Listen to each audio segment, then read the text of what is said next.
हिंदवी स्वराज्याचे सरसंस्थापक छत्रपती शिवरायांना मानाचा मुजरा करतो। भारतीय राज्यघटनेचे शिल्पकार भारतरत्न डॉक्टर बाबासाहेब आंबेडकर यांना मानवंदना अर्पित करतो। जागतिक बांबू दिनाच्या निमित्ताने आयोजित या चर्चासत्रामध्ये मंचावर उपस्थित असलेले मंत्रिमंडळातील माझे सहकारी राज्यमंत्री आशिष जयस्वाल जी, राज्यमंत्री पंकज भोयर जी,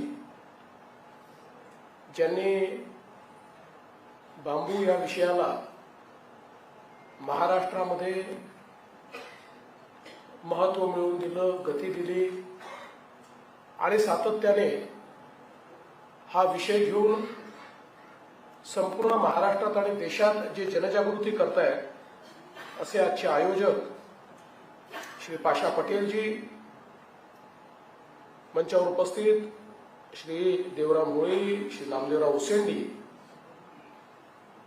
या ठिकाणी विशेषत्वाने उपस्थित असलेले डॉक्टर मनोज नरदेव सिंह जी, श्री अनिल ओरसकर जी, श्री दिनेश शर्मा जी, श्री खगेन बोरा जी, मंचासमोरील सर्व मान्यवर, उपस्थित सर्व शेतकरी बंधू आणि उपस्थित सर्व भगिनी आणि बंधूंनो, मी पाशाभाईंचं अतिशय मनापासून अभिनंदन करेन की त्यांनी गेले काही वर्ष बांबू या विषयाला स्वतःला वाहून घेतलं आणि त्यांच्यामुळेच महाराष्ट्र शासनामध्ये बांबू धोरणाकरता, बांबू करता विविध योजनांकरता एक दिशा मिळाली। पाशाभाईंनी बांबू इतका मनावर घेतला की त्यांचं नाव आता आपल्याला बदलावं लागेल आणि त्यांना आता याच्या पुढे पाशाभाईच्या ऐवजी बांबूभाई पटेल आपण म्हणावं।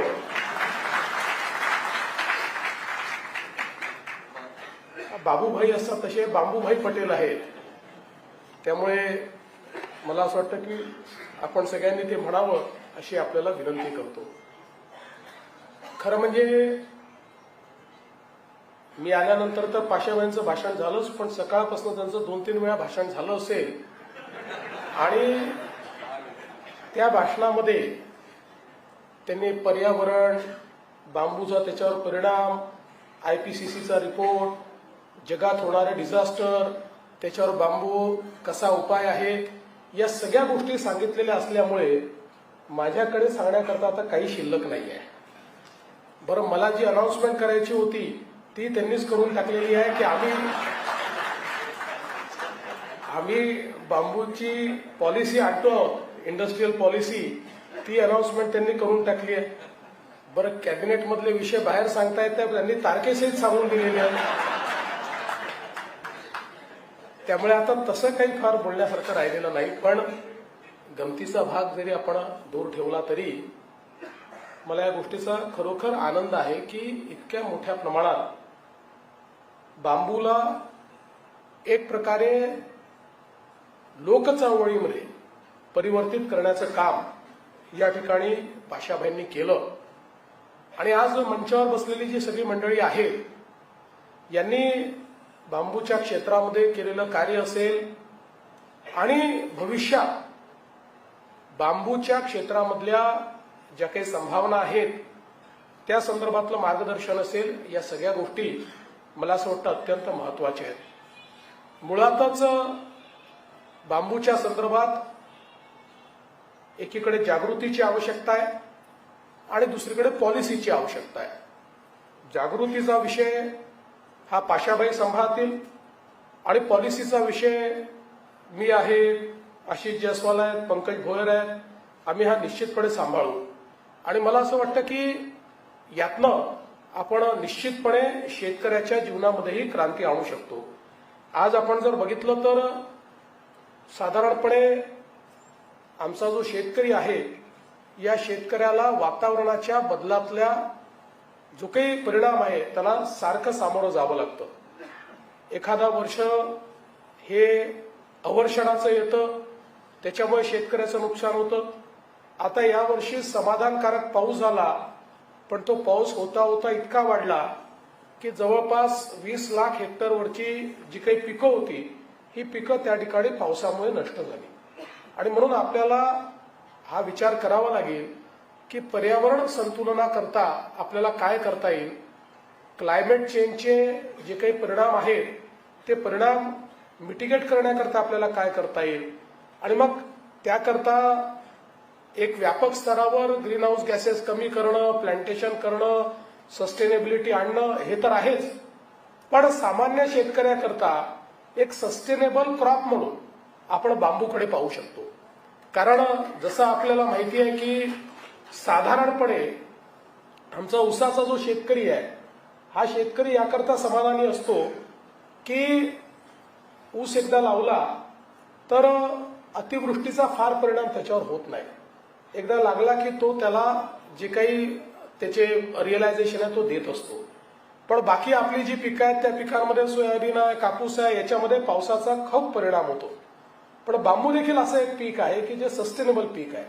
या ठिकाणी जर बांबूसारखं पीक आपण त्या ठिकाणी घेतलं आणि बांबूची लागवड केली तर त्यातनं वातावरणाच्या बदलाचा जो परिणाम शेतीवर होतो आहे तो परिणाम आपल्याला निश्चितपणे दूर करता येईल. आणि म्हणून या दृष्टीने ही बांबूची लागवड जी आहे ही अत्यंत महत्वाची आहे. आणि आता खरं म्हणजे आपल्याला कल्पना आहे की महाराष्ट्र सरकारने तर नरेगाच्या माध्यमातून खूप चांगली योजना या ठिकाणी सुरू केली आहे. मी तर इथे जे काही जो साइंटिस्ट सारे यहाँ पर बैठे हुए हैं मैं तो उनसे निवेदन करना चाहता हूं कि अब हम लोगों को बांबू की एक ऐसी वेराइटी ढूंढनी चाहिए कि जो 2 साल में आती है. अभी 3 साल लगते हैं, लेकिन अगर हम 2 साल वाली लाएंगे तो किसानों के लिए ज्यादा आसान होगा क्योंकि उसका रियलाइजेशन थोड़ा फास्ट होगा. तो मुझे ऐसा लगता है कि अब जब आप लोगों ने इतनी वेराइटी ढूंढी है, लंबे बांबू, बड़े बांबू, मजबूत बांबू, इतने प्रकार के बांबू आप लोगों ने ढूंढे हैं, तो अब ऐसा भी बांबू की एक वेराइटी आप लोग ढूंढे कि जो 2 साल में हमारे किसानों को पैसा देना अगर शुरू करे तो मुझे लगता है कि किसान बहुत तेजी से बांबू की ओर परिवर्तित होंगे और बांबू की ओर हमारे किसान जाएंगे. एक इसमें महत्व का ये है कि हम लोग किसानों को बांबू की ओर जाने के लिए एक इकोसिस्टम तैयार करें. जैसे हम बांबू की वेराइटीज उनको दे, सैपलिंग्स उनको दे, नरेगा से पैसा उनको दे, ये तो एक चीज महत्व की है ही. और उसके साथ साथ हम लोग एक मार्केट तैयार करें, ये भी बहुत महत्व का है. आज मार्केट है लेकिन वो बहुत स्कैटर्ड मार्केट है. आज एकात्मिक इस प्रकार का इंटीग्रेटेड मार्केट हमारे किसानों को नहीं है, इसलिए उसको डर लगता है कि मैंने बांबू लगाया तो आगे क्या होगा. और अभी हमारे किसान जो बता रहे थे वो वीडियो को तो मैं इंजेक्शन दे दूंगा, वो प्रॉब्लम नहीं है. वो इसमें का सबसे छोटा प्रॉब्लम है. वीडियो को इंजेक्शन जो देना है वो तो आपको मालूम है मेरा इंजेक्शन कैसा है, इसलिए आपको उसकी चिंता करने की जरूरत नहीं है. तो वो तो मैं दे दूंगा, वो बड़ा प्रॉब्लम नहीं है. लेकिन एक सस्टेनेबल मार्केट ये बांबू को मिले, इस प्रकार का हम लोगों को प्रयास करना होगा. और अभी जो हम पॉलिसी लाएंगे उस पॉलिसी में हम लोग इसका विचार करेंगे. जैसा मैंने कहा कि आज हमारे जो थर्मल पावर प्लांट है, ये थर्मल पावर प्लांट ये बांबू के लिए बहुत ही कैप्टिव फ्यूल के रूप में हम लोग उसका इस्तेमाल कर सकते हैं. और उसके लिए हम लोग मुझे ऐसा लगता है कि एक अच्छा रियलाइजेशन भी किसानों को दे सकते हैं. इसलिए आने वाले दिनों में मुझे ऐसा लगता है कि जहां हमारे पावर प्लांट्स है उन जिलों में हम लोग बांबू स्टेट्स तैयार कर सकते हैं. क्या इसका हम विचार करेंगे ताकि उन बांबू स्टेट्स में हम लोग एश्योर्ड मार्केट देंगे. और मैं तो इससे आगे जाकर कहने को तैयार हूं कि एक हम बृहद प्लान तैयार करें. तो जैसे नरेगा से हम मदद करते हैं वैसे ही हम लोग हमारी जो ये महानिर्मित कंपनी है उस कंपनी से भी किसानों को मदद करेंगे बांबू लगाने के लिए. उसका जो सारा संगोपन करना है और बाकी चीजें जो करनी है इसका एक एक्शन प्लान हम तैयार करेंगे और एश्योर्ड उसकी कीमत हम तय करके देंगे. उस कीमत पर हम उसको खरीदेंगे ताकि किसानों के सामने जो एक प्रश्न होता है कि भाई हम अगर करें भी इसको, घास को उगाए भी, बांबू को उगाए भी, तो इसमें से क्या होगा. तो निश्चित रूप से उसका भी हम लोग विचार आने वाले दिनों में निश्चित रूप से कर सकते हैं. उसकी पॉलिसी भी हम लोग जो हमारा पावर डिपार्टमेंट है उस पावर डिपार्टमेंट के थ्रू उसकी भी एक पॉलिसी जो है हम निश्चित रूप से बनाएंगे. और इसके साथ साथ इस इकोसिस्टम को अगर धीरे धीरे हम डेवलप करेंगे तो मैं आपको आश्वस्त करता हूं कि हमारे सरकार के प्रोक्योरमेंट में हम लोग बांबू से बनी हुई चीजों को एक प्रकार से वरीयता देना, उसको प्रेफरेंस देना, ये भी हम लोग करने के लिए तैयार है. ताकि हम बाम्बू का ज्यादा से ज्यादा उपयोग, बाम्बू का ज्यादा से ज्यादा मार्केट तैयार कर पाए। लेकिन आप ये जानते हैं कि ये डिमांड और सप्लाई, ये दोनों को मैच करना पड़ेगा। हम लोग मार्केट तैयार करेंगे तो उसका सप्लाई की साइड को भी हम लोगों को देखना पड़ेगा, नहीं तो डिमांड साइड बढ़ा दी और सप्लाई साइड नहीं रही तब भी फिर धीरे धीरे इस प्रकार का मिशन जो है वो फेल होता है। तो मुझे लगता है कि ये दोनों को मैच करके अगर हम लोग ठीक ढंग से इसका विचार करेंगे तो एक अच्छी इकोसिस्टम इसकी हम लोग निश्चित रूप से तैयार कर पाएंगे। और साथ साथ आज हम लोग ऐसा भी विचार कर सकते हैं कि हम लोग जैसे कई बार प्लांटेशन करते समय अलग अलग प्रकार से 2-3 चीजों का एक साथ प्लांटेशन करते हैं, ऐसे बाम्बू के साथ नेपियर ग्रास, ऐसा कुछ हम लोग कर सकते हैं क्या?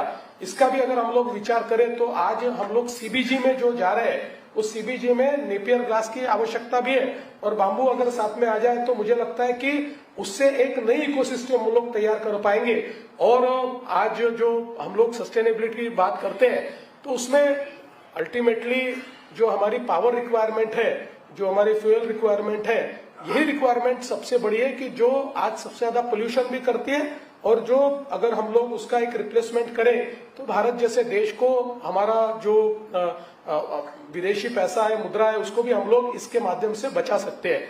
मुझे अभी मैं बैठा था तो पूरे देश भर की जानकारी हमारे पाशा पटेल जी दे रहे थे कि देश में कितनी वेस्ट लैंड है, उस पर कितना प्लांटेशन हो सकता है, उसमें से कितना फ्यूल तैयार हो सकता है।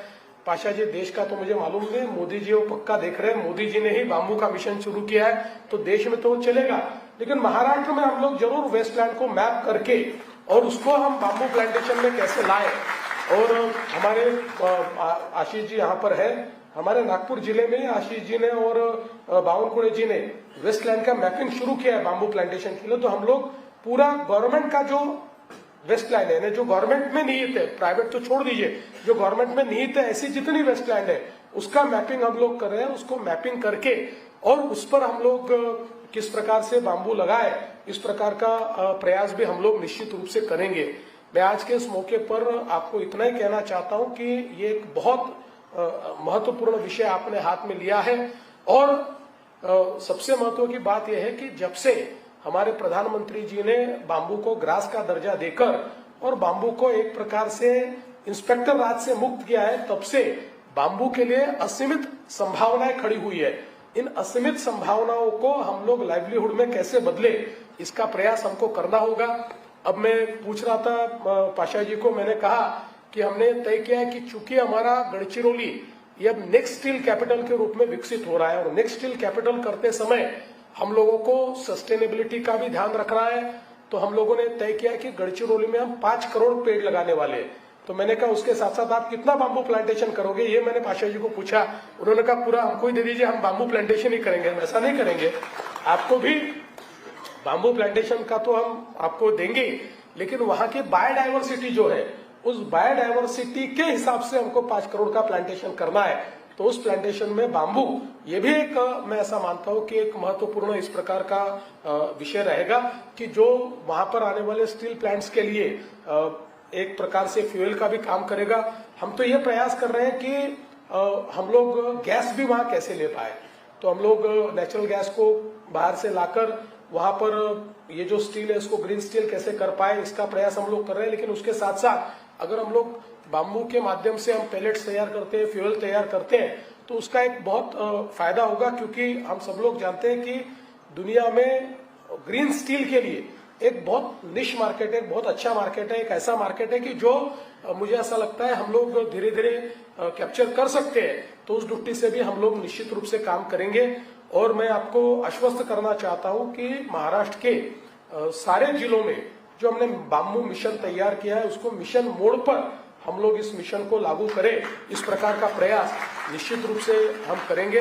और आज के आपकी जो पूरा दिन भर जो चर्चाएं हुई है, इन चर्चाओं को आप कुछ मुद्दों में समेटकर अगर सरकार के पास लाते हैं तो हमारे आने वाले समय में जो हम लोग पॉलिसीज तैयार करेंगे उन पॉलिसीज में उसका किस प्रकार से हम समावेश कर पाए।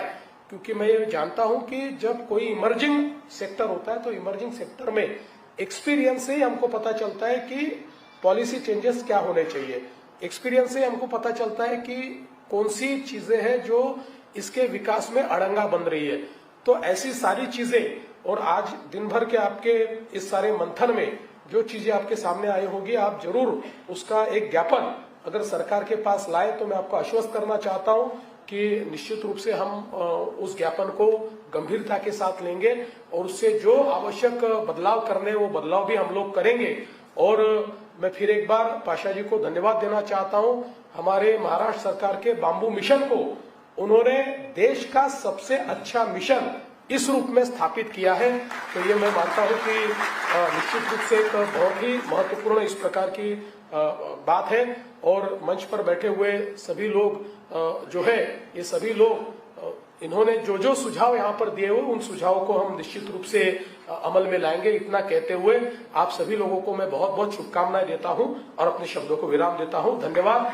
जय हिंद, जय महाराष्ट्र।